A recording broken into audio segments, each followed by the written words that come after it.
Hello, my name's Ethan Kocak. And I'm the Newtist, and this is the Newt Room. Welcome. Okay, so first up on the top row of the grow out rack, I've got some tanks that are empty because I recently did a reptile show and kind of sold a lot of stuff, so bear with me here. Some of these tanks are empty like this one, or they just have some plants growing out of them like these. This is where I grow pothos. See, I've got roots in here, and I've got some little experiments going, raising platies, and attempting to culture my own ghost shrimp in here. I don't know if you can see them in there, but they are in there. There's some ghost shrimp in there.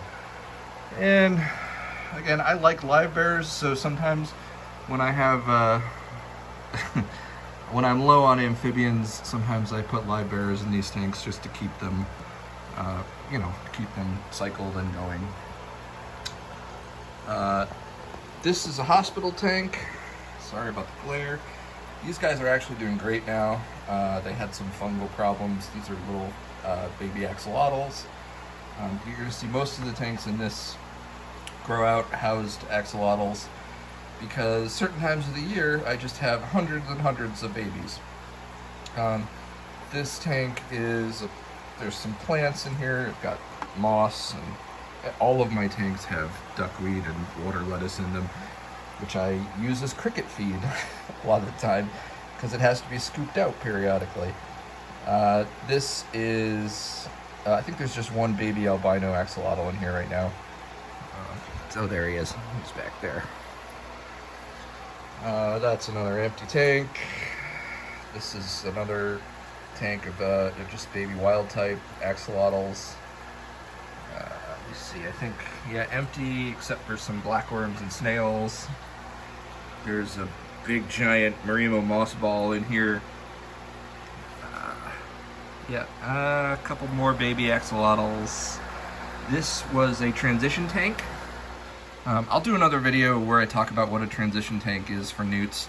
But this, I know it doesn't look like much, but this is a tank that had larval Palmate Newts in it that I was having them grow, and you reduce the water to about an inch and they come on land, and then you move them into a terrestrial setup. So this is just a temporary home for when they are transitioning to land. There's 30 lopoi down here, which I just have a bunch of some of the bigger axolotl babies growing in, and one extra big boy axolotl that's in here. He's big. He's bigger than these guys. He was too big for them, so he's by himself right now. And that's kind of the thing with having these grow out tanks and having these extra empty tanks is if you get one that is outpacing the others, you can separate them out and grow. Let them grow on their own. Okay, so moving along. Okay, so this area over here is where I keep my big my bigger axolotls, and where I do some of my rearing of newts. I have another transition tank over here I'll show you, but I'll start with this. This is a 75 gallon. It's a little bit, I'm battling algae as usual. The plants in here are all doing great, but I keep having to trim back and pull out hair algae. And since I can't really use much other than large snails in here to deal with that, that I'm kind of stuck that way. This tank always has cyano outbreaks and hair algae, and it's just sort of something I accept. I do regular water changes on this. I do about a 50 to 75% water change once a week. This also has a chiller hooked up to it, so during the summer it stays at 63. You can see here, 63. And there's adequate filtration, and I actually have extra filtration here. This is actually, I almost can't see this, but there are some freshwater clams in here to help with water clarity. I have a whole mess of them in that little hang on the back filter there with some miracle mud in it, and it does really well. I just,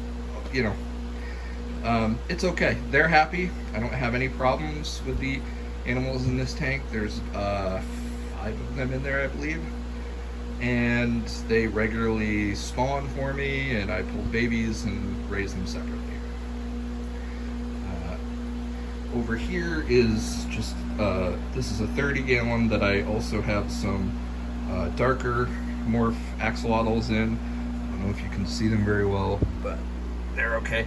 This tank, because it's against this wall, I don't really need the chiller on, so I don't have them plumbed together, but I don't have any issues with them. They've been in there for a long time, and they're doing great too. And again, they spawn pretty regularly. I use these plastic plants in there. Actually have them, that's why there are plastic plants in the big tank too, because that makes it easier to pull the eggs.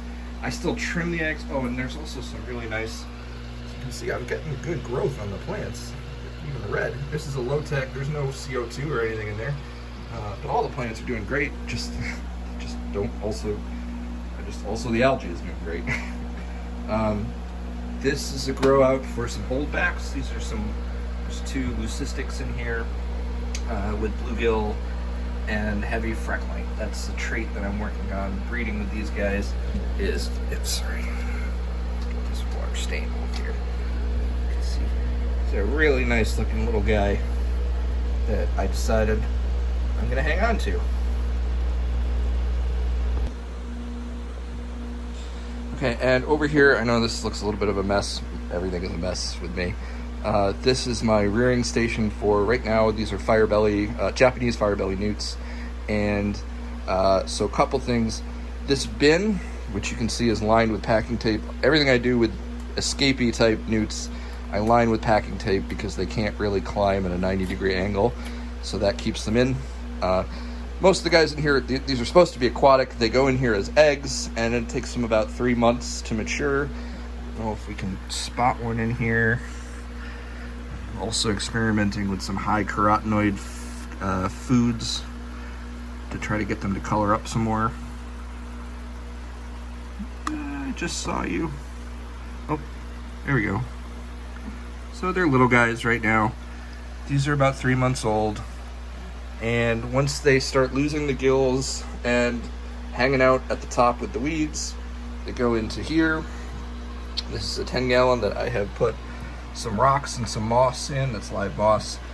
And again, it doesn't look like much, but again, it's lined with packing tape so they can't escape. This is the point at which they get very escapey. There are some in here. I don't know. They're all hiding. They're all under the moss, and I already disturbed them once today, so I'm going to leave them alone.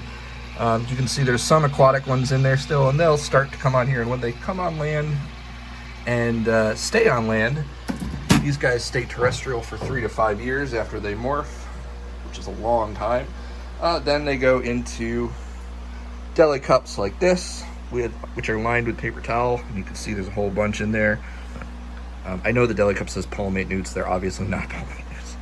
I was selling them out of that at the show. But yep, you can see these guys morph pretty good size. And they're eating springtails, which is what the charcoal is. And they're eating live blackworms. Also keeping them this way, the live blackworms stay alive longer, because even though they're not in water, that paper towel is enough. So they don't die. And yeah, and they do really well like that.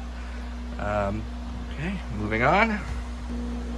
Down below, this isn't much, but you can see I have a pair of dumpy tree frogs in here. There's a blue phase and a regular standard issue one.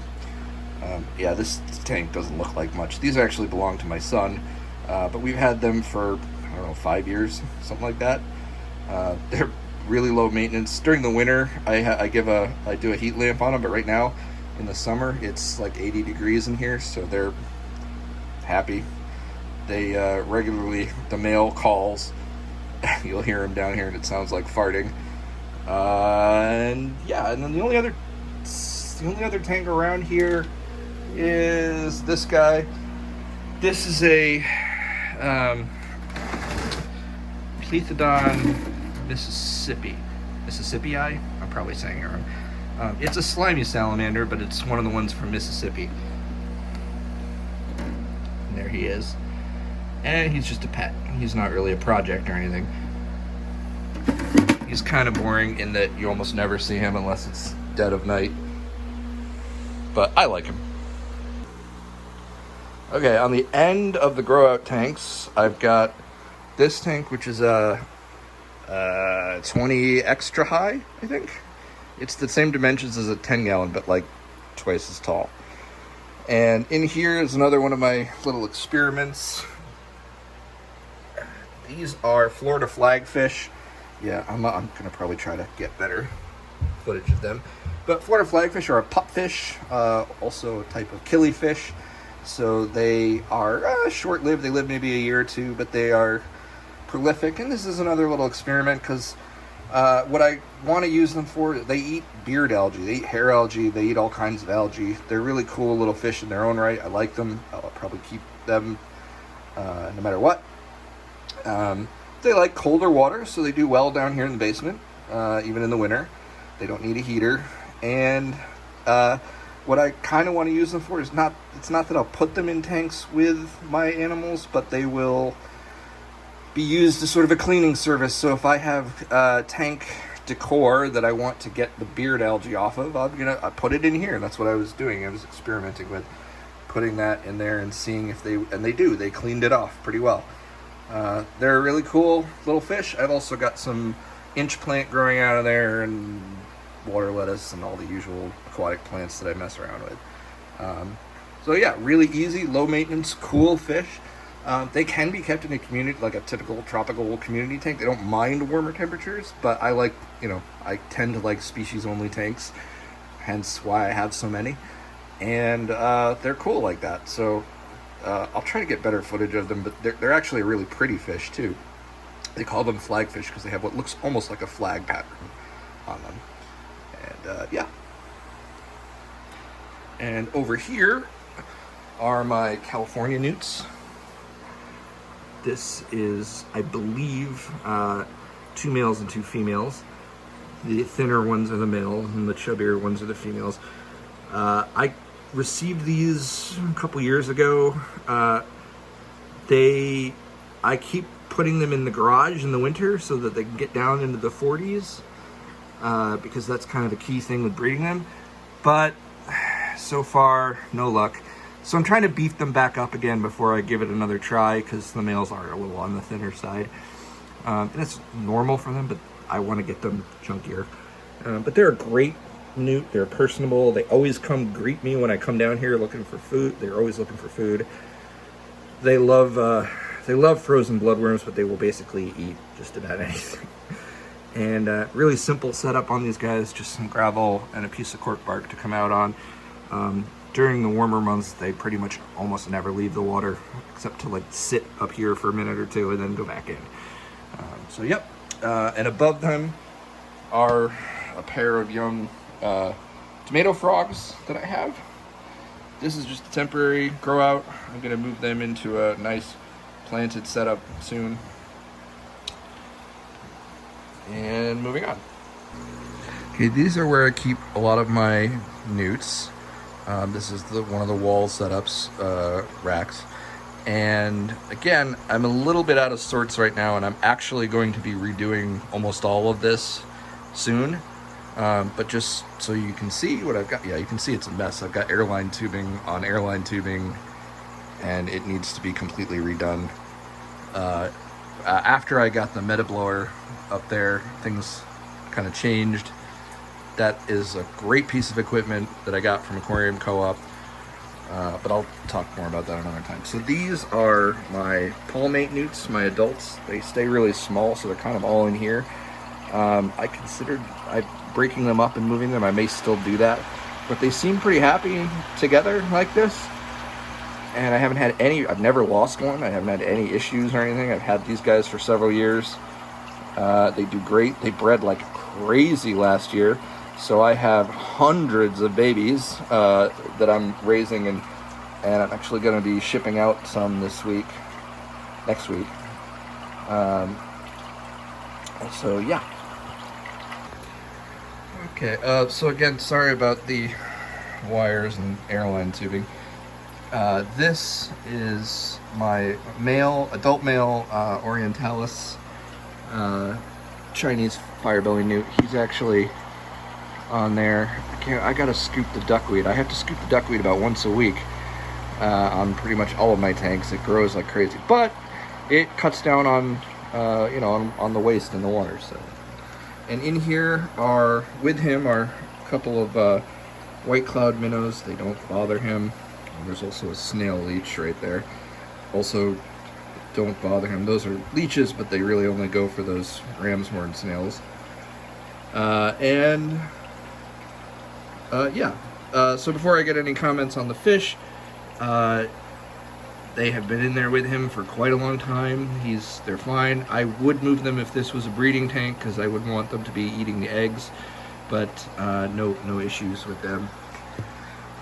These are my Kaiser's Neurojuris kaiseri. There are 4 of them in this tank.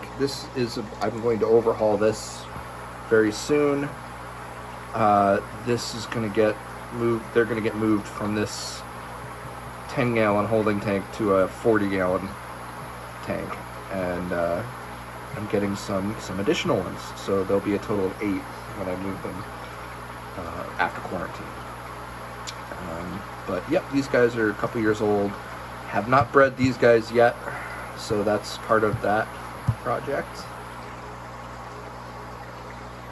And then over here, these are some younger, about year-old marbled newts, Triturus marmoratus.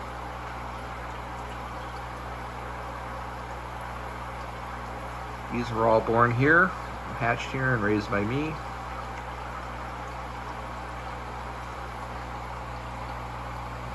See, I think there's about 9 or 10 in here. So this is a grow out. This is not a permanent home for them. They're just little right now. They're going to get substantially bigger. I'll show you the adults in a moment. I think the rest of these tanks, nothing in right now. This tank has my Chinese fire bellies. They are still mostly terrestrial, so you can see about half of the space in this tank is terrestrial room for them. And they're eating live blackworms and springtails and little pinhead crickets and stuff like that, and doing really well. They're about 2.5 years old, I want to say, and they can stay terrestrial for sometimes as long as 5 years. I'm working on trying to encourage them to go into the water, but so far, stubbornly, they are over there. They do occasionally go in, and the water is low enough that, and there's plants, so the water is low enough that they're not going to drown, which is a risk with them when they're at this stage. But then once they become adults, they will go in the water and hardly come out. They like to be in there. Again, this was a grow out for palmates. There's nobody home there right now, and nobody home here. And I think this tank is just more axolotls. And then this is my Bernardesi fire salamander. That's the female. I believe she is pregnant. Hopefully soon we'll get some babies. I don't want to disturb them too much. There's a male in here as well, and they seem to cohabitate okay. I've had these guys for 3-ish years, I want to say. About 3 years. They've been very cool. They're one of my favorites. They're very, very neat. They have water dish. Actually, you can see here, she just shed her skin. There's some skin in there. And the male is under here. I'm not going to disturb him right now, but he's almost definitely under there. There's another fire salamander here. I don't know if you can see him. There he is.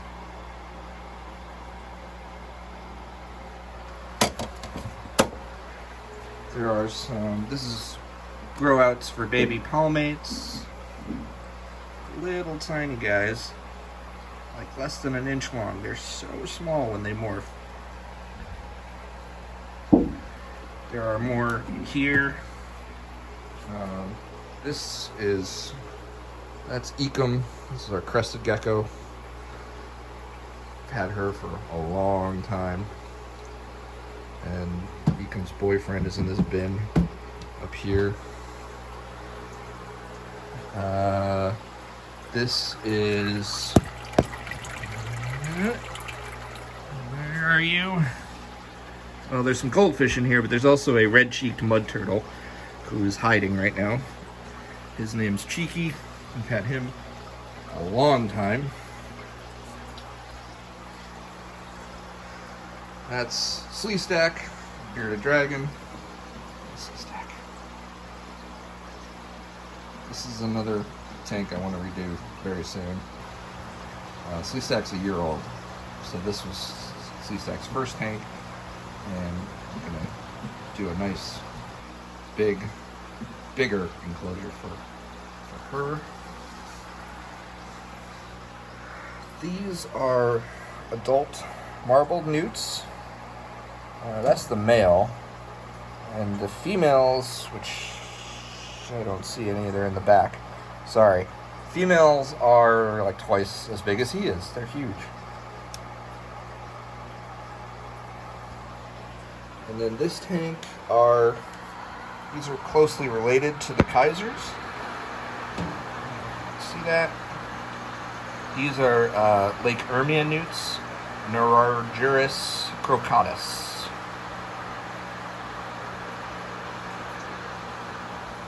I believe I have 7 of them. This pond over here, again with the duckweed. Sorry. There's some minnows in there for feeders. This is home to 5 of my Necturus CF Bayeri. They may be officially called Necturus loading eye now, but they are in the same genus as mud puppies. Those would be Necturus maculosus, and they look pretty much just like mud puppies, but they are from the Gulf Coast, and they are a little bit smaller, and they tend not to be spotted like mud puppies. And yep, there's one right there. And there's another one.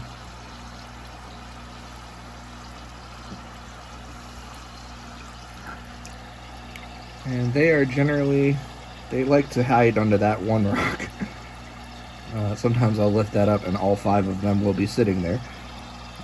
And they're pretty secretive. You don't see them very much, but I check on them periodically.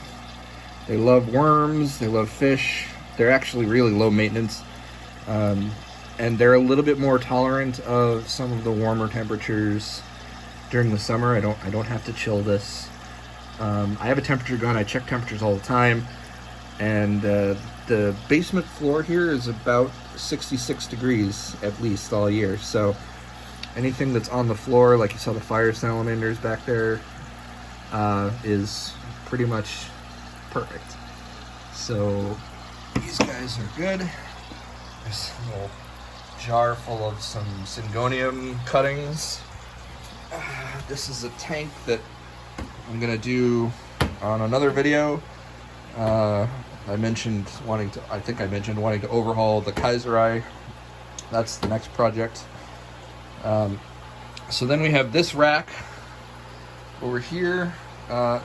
These bins are both Spanish rib newts, Pleurodillas Waltel, as well as this 55-gallon, this grow out for babies. There's more babies. Pleurodillas are really prolific, so they're kind of like bunny rabbits. So if you have a male and a female, pretty much every time I change the water, they try to make more. Any change in temperature seems to trigger them. Again, this is where I take my Syngonium cuttings from. This is another one. This is one male Pleurodillas. He is in horny jail right now because, yeah, there he is. Because he got a little thin. He was distracted by always wanting to mate and never not eating enough, so he's by himself. You'll notice that none of the Pleurotilus tanks have, oh yeah, there's Peacefully Spathiphyllum in there. None of these tanks have lids because I find that I don't have to worry about the rib newts. Really, there's a leucistic one. I don't have to worry much about the rib newts escaping. They don't really climb, they're not very escapey. So this has worked. And this 20-gallon over here with the little planted area. This is there's some purple waffle that I just put in there as a cutting. This is my adult Japanese fire bellies. There's 2 males and 2 females. And actually I just pulled a baby out of here. There's still babies that I'm finding that didn't get pulled when they were eggs and survived, which is crazy. These guys love to eat their own eggs. So you have to constantly go through the plants when they're in the breeding mode.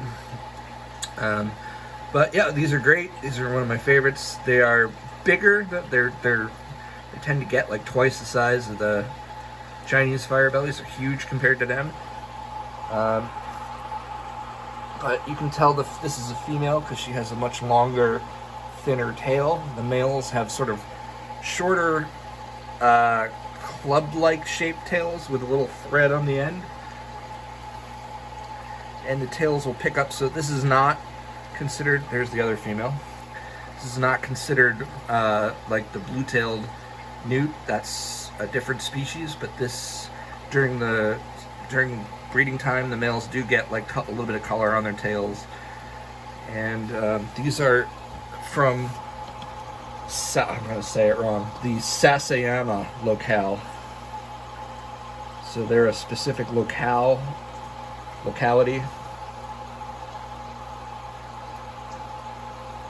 Again with the long tail.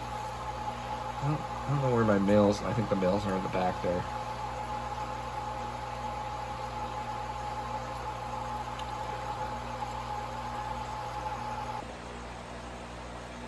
So I think that's everything for the moment. I might have missed a couple of things, but that's basically what's in the Newt room right now.